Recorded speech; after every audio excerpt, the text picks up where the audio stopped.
For more information on our top stories and others, do visit our website, channelstv.com, and of course, youtube.com/channelsweb has videos of all our shows.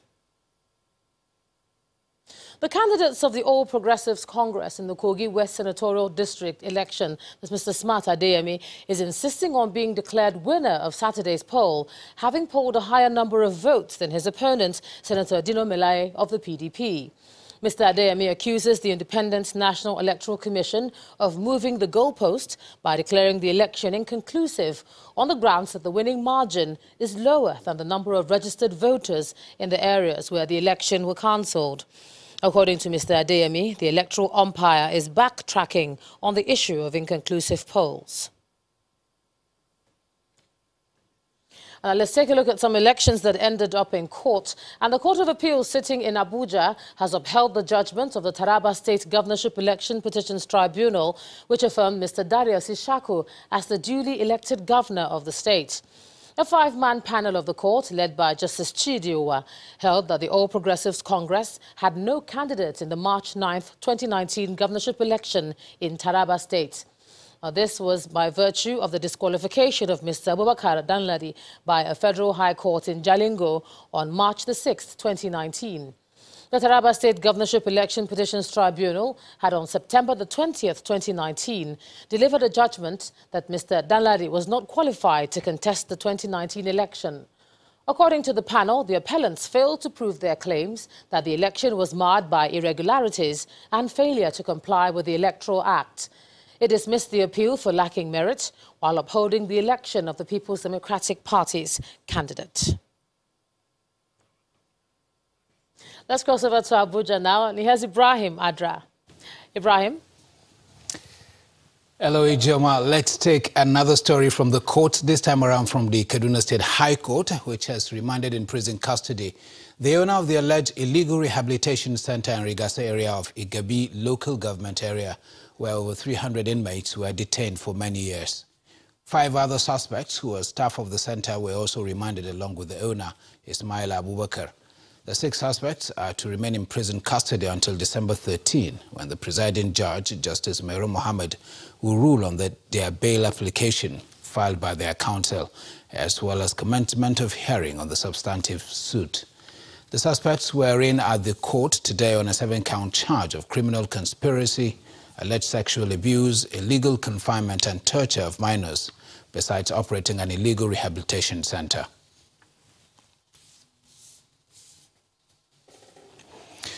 Away from the court, the Minister of Information and Culture, Mr. Lai Mohammed, continues to defend the federal government-sponsored social media bill, saying it is not aimed at silencing the media in Nigeria. Mr. Mohammed, who was speaking at a meeting with the leadership of the Nigeria Union of Journalists, insists it is to regulate the activities of non-professionals who fill the social media space with fake news.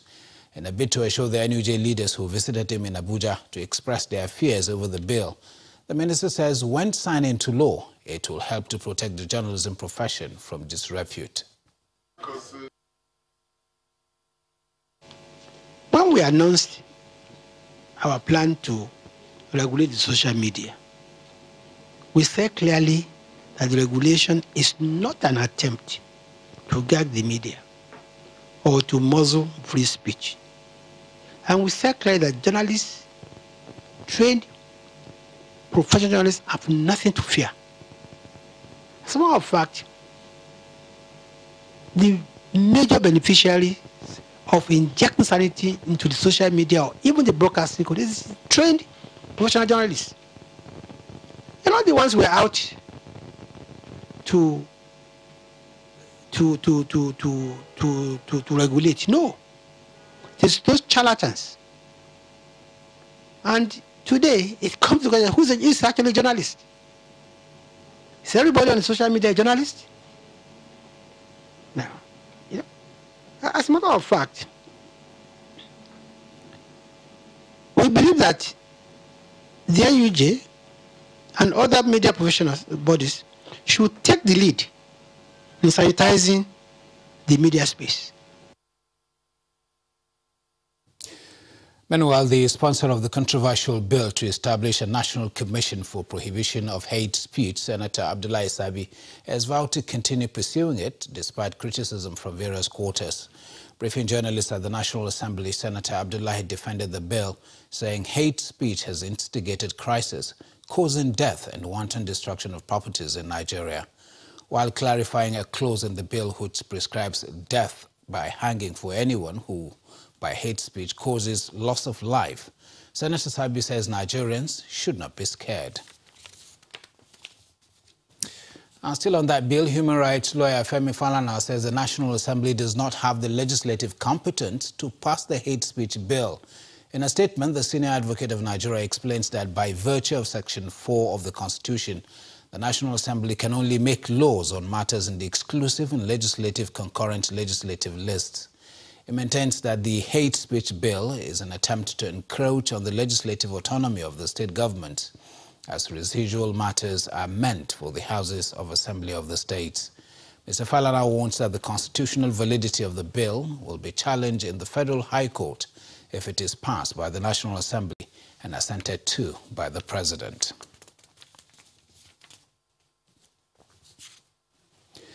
The acting managing director of the Niger Delta Development Commission, NDDC, Dr. Joy Nunia, says the commission plans to promote a non-violent and clean Niger Delta region through a Niger Delta Next Level reorientation campaign.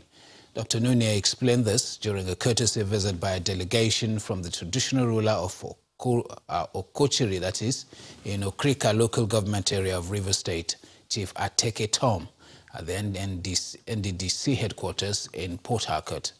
The NDDC Chief Executive Officer says she is seeking support for efforts of the federal government to clean up Nigeria's oil-rich region. The acting managing director of the Niger Delta Development Commission, NDDC, Dr. Joy Nunia, receives representatives of His Royal Majesty, Chief Ateke Tom, at the NDDC headquarters in Port Harcourt, the River State capital. Also present are other executive directors of the commission. His Royal Majesty King Ateke Tom.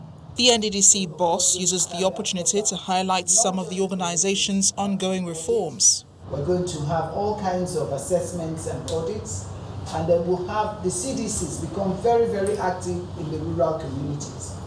The rural communities, people will not say, as you've come here now, I'm sure you didn't see people hanging around their gates again, because we've asked everyone to go back home and we'll meet you in the rural communities. So the days of wastage is over. I just beg that you all come, let us together save the Niger Delta. In the message conveyed by the visitors, the leader of the delegation reminds the leadership of the NDDC about the reason the commission was established.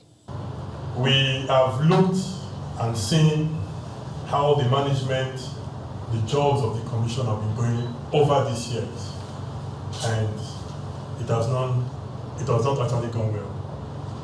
We are here to tell you that the appointment made by Mr. President, from the Minister of Niger Affairs, and to the board, we are supporting this board. The commission says it has set up teams to visit various communities in the Niger Delta region with the aim of addressing the challenges the people are facing and ultimately fast-tracking all-round development.